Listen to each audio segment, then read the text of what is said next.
Here's what's coming up on the program today. African Development Bank report shows the continent is set to become the second fastest growing region after Asia. And Angola becomes Africa Trade Insurance Agency's 21st member state. In Namibia, 4G is ahead with green hydrogen agenda ahead of African Energy Forum. Hello and welcome to Business Incorporated, the final edition for the week. I'm Will Ibang. Let's head to the markets.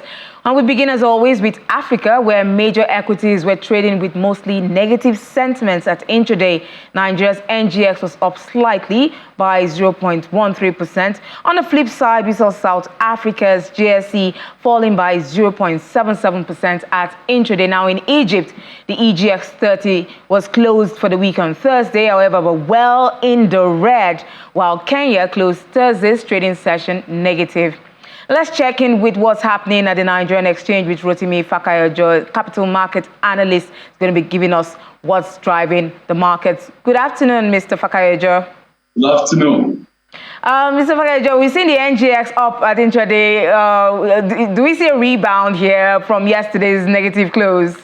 Well, I think it is most likely because everything looks positive. We've seen some stocks that are before now being stagnant, but at this time they are at least joining the array of stocks on the on a positive trend. So I believe strongly that with what we are seeing today, there is every likelihood that the market will close up. And when you compare it to what happened last week, when the Osha index closed at 52,167 basis points, compared to what we have today, that is well above that. So there's more than already 0.45% difference as at this time. And I believe that is going to be much better as the market closes. And top among the gainers today, we are seeing Access doing very well. They've been doing very well in terms of volume and value through the week, and it's trading well above 11 naira as at now. And likewise, also corn oil has also joined the table of gainers, and at the same time, Geregu power PLC. Also, we have GSK, which is also up, and we have very few ones that are down at this time. And I believe that they may not even be able to affect the market significantly at the time the market will be closing today. Okay, so you mentioned corn oil. I was going to ask you about that because they really fell massively in yesterday's trading session, but they're up at intraday. That's good news for investors. Unilever was also down yesterday, and it brought the consumer index down. What do you see happening in the consumer goods sector? I believe it has hit a 52-week high today, if I'm not wrong. Yes, I think investors are beginning to see that things might really look better for these companies in the year. In the months going ahead, as we be having a transition to a new government. So I believe investors are positioning themselves. We've seen that happen earlier in the week for Nestle PLC, and we've seen it happen for PZ, and at the same time now we are seeing it in the way of Unilever.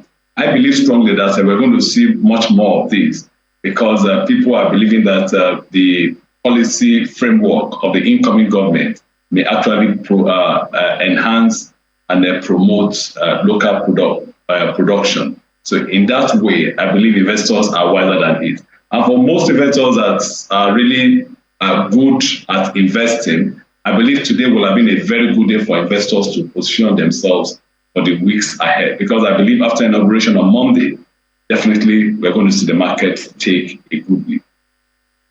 So this is the time, probably you said bargain hunting should be at the fore.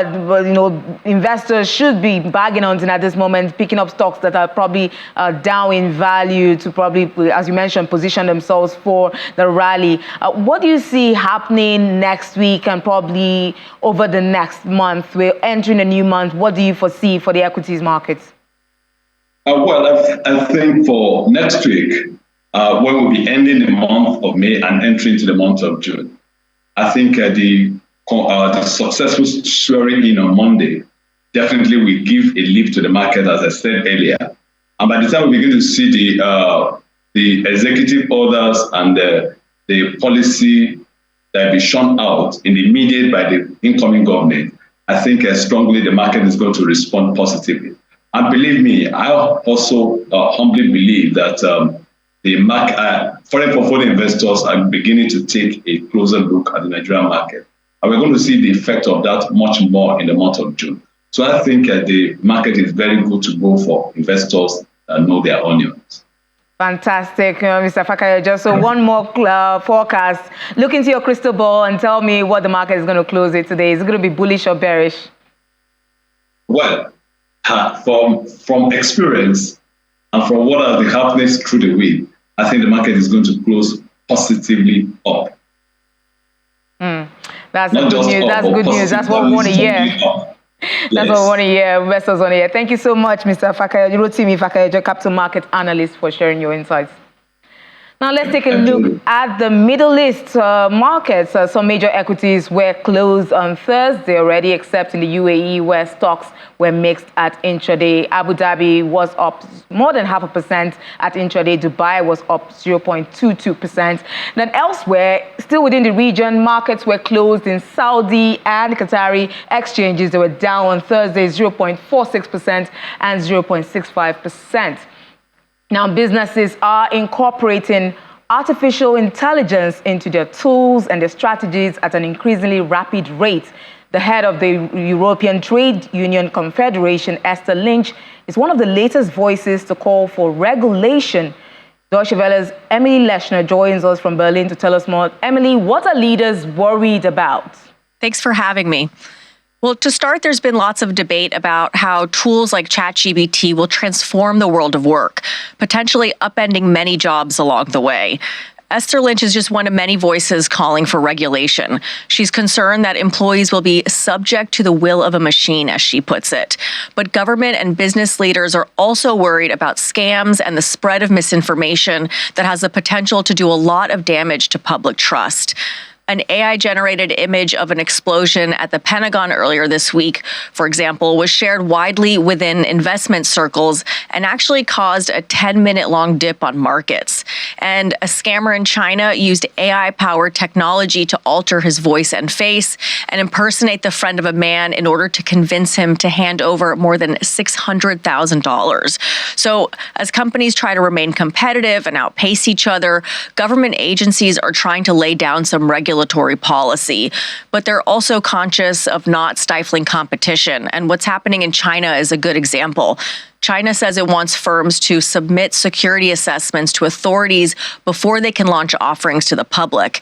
And at the same time, Beijing's Economy and IT Bureau says it plans to support AI models that can challenge ChatGPT. So how is AI changing the business landscape? Well, technology companies are shifting towards AI in a bid not to get left behind. At a supercomputing conference held in Germany earlier this week, Intel said it plans to release a more powerful chip, one that will be able to handle the technical needs of computing systems that run AI models. And this is a shift in strategy, one that we can certainly attribute to the splash that AI has made in the past few months. And Adobe just announced that it would add AI technology for generating imagery into Photoshop. It's helpful for creative professionals, no doubt, but it also is potentially problematic if it makes it easier for misinformation to spread and become undetectable. Even companies that aren't involved in the development of AI itself are orienting themselves towards it. And while there are concerns that AI will render some jobs obsolete, there are now more than a dozen companies who are literally making it their business to verify if content has been altered or created. For example, there is already demand for companies who can help schools and universities detect whether or not text has been plagiarized. So what will markets be watching today, the final trading session? Well, the markets are going to be watching the competition between companies like Microsoft and Google, and they'll be watching the types of regulation around it. Next month, the European Parliament will vote on a proposed ban on AI-run facial surveillance, facial detecting recognition surveillance.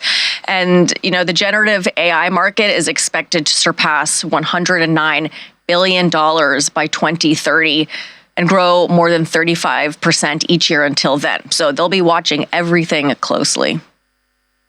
Thanks so much, Emily Leshner, Deutsche Welle correspondent, for those updates, and happy weekend.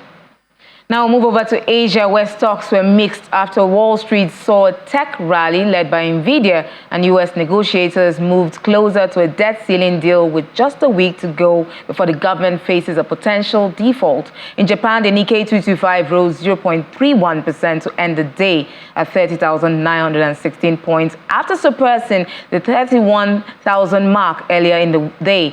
Tokyo's core inflation, which excludes fresh food and fuel costs, rose by 3.9%, its fastest pace since 1982. South Korea's Kospi rose 0.16% to end at 2,558 points, reversing losses from Thursday. And in Australia, we see the S&P ASX 200 closed at 0.23% after reversing earlier losses and snapping a 4-day losing streak.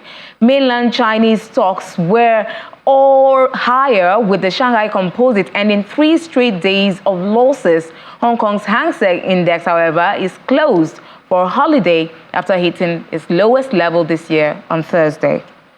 Now, in the U.S., the S&P 500 futures ticked lower on Friday as investors awaited signs of progress on debt ceiling negotiations and a batch of economic data that can provide insight, however, into the path of inflation. Futures connected to the broad index slipped 0.17%, while the Nasdaq 100 futures were also lower at 0.03%. Futures tied to the Dow Jones Industrial Average, however, lost 0.18%. Now let's throw back to yesterday's performance with Maria Bird.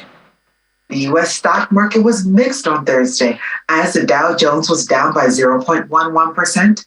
The S&P 500 rose by 0.88%, and the heavy tech Nasdaq was up by 1.71%.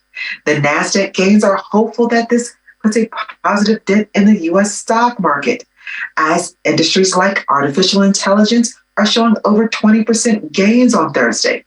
This is also having the Nasdaq to show more gains than they've seen in recent weeks.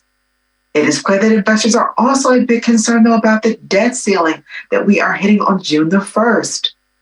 This potential lack of agreement could mean the U.S.'s AAA credit rating could decrease.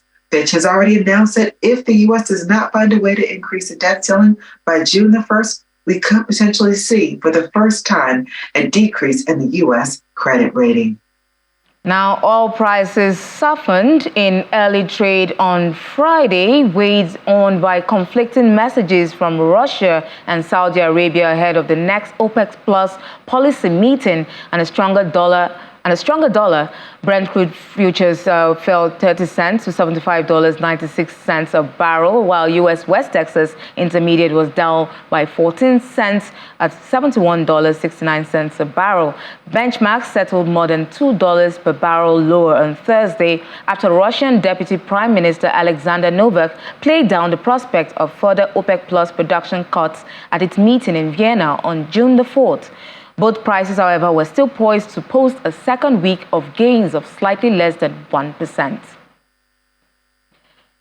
Now, in the metals market, gold rose on Friday as the dollar pulled back from a 2-month high, but the bullion was poised for a third straight weekly fall as traders assessed the progress of U.S. debt ceiling negotiations and the Federal Reserve's next policy move.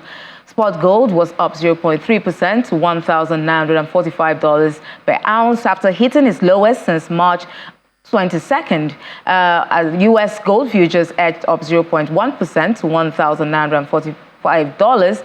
However, the bullion has declined 1.6% so far in the week. Looking at other precious metals, we see spot silver rising 0.3% to $22.83. Platinum climbed 0.4% and palladium advanced 0.3% to close at $1,420.40. Up next, African currencies tumbling down. That conversation next. Do stay tuned. This is Business Incorporated. Welcome back.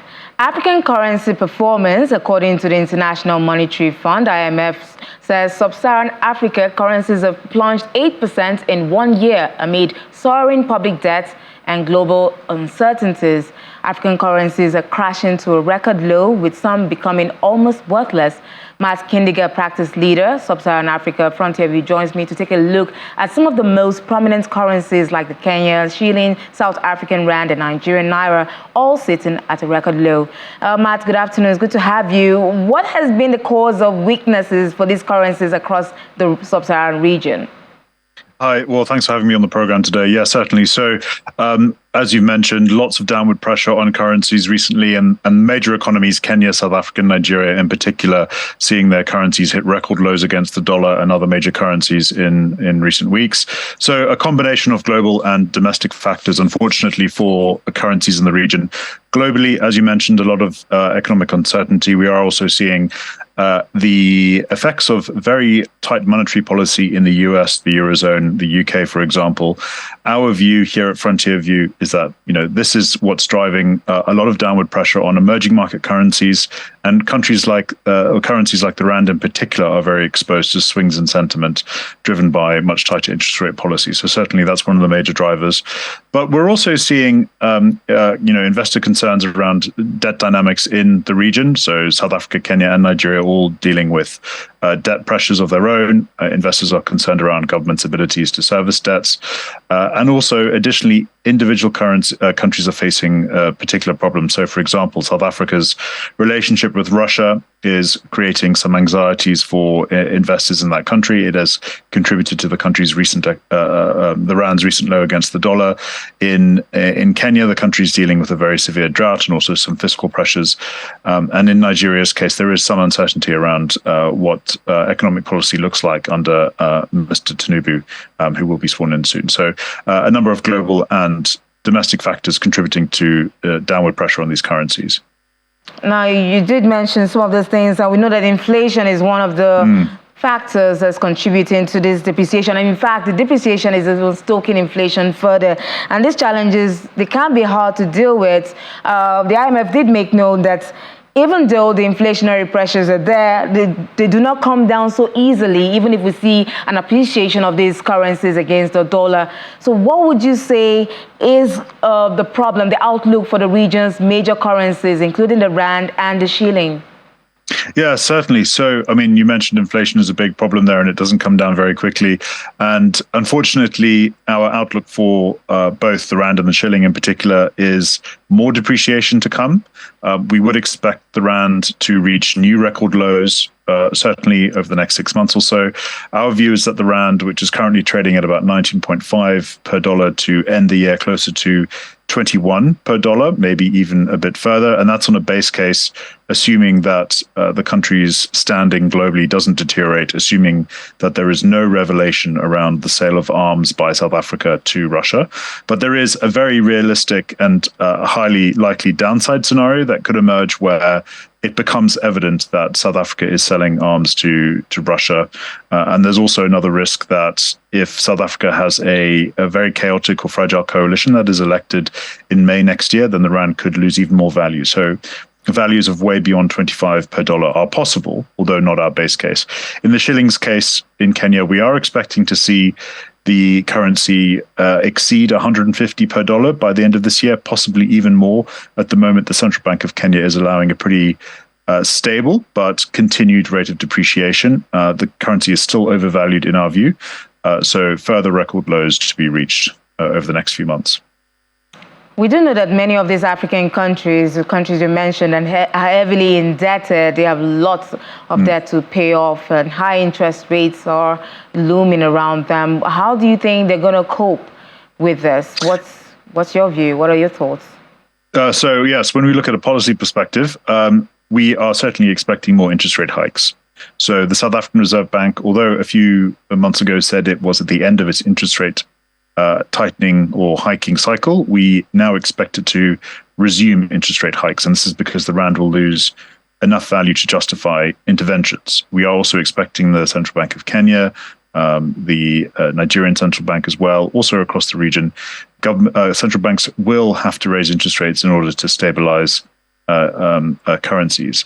However, the fact that we are going to see relatively high commodity prices, for example, oil prices will remain relatively elevated. We are expecting commodities like coal, iron ore, for example, and many metals to remain quite high over the course of the rest of this year and next year. That could provide some reprieve for countries that export these commodities because it will support forex inflows into markets.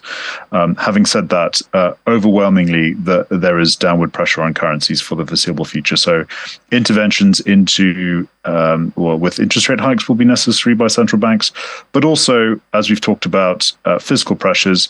Governments will need to demonstrate to investors that they are serious about stabilizing public finances. So, for example, in Kenya, we fully expect the government to introduce more restrictive or severe austerity measures over the coming months to stabilize public finances and convince investors that the Kenyan shilling is a good bet in the future.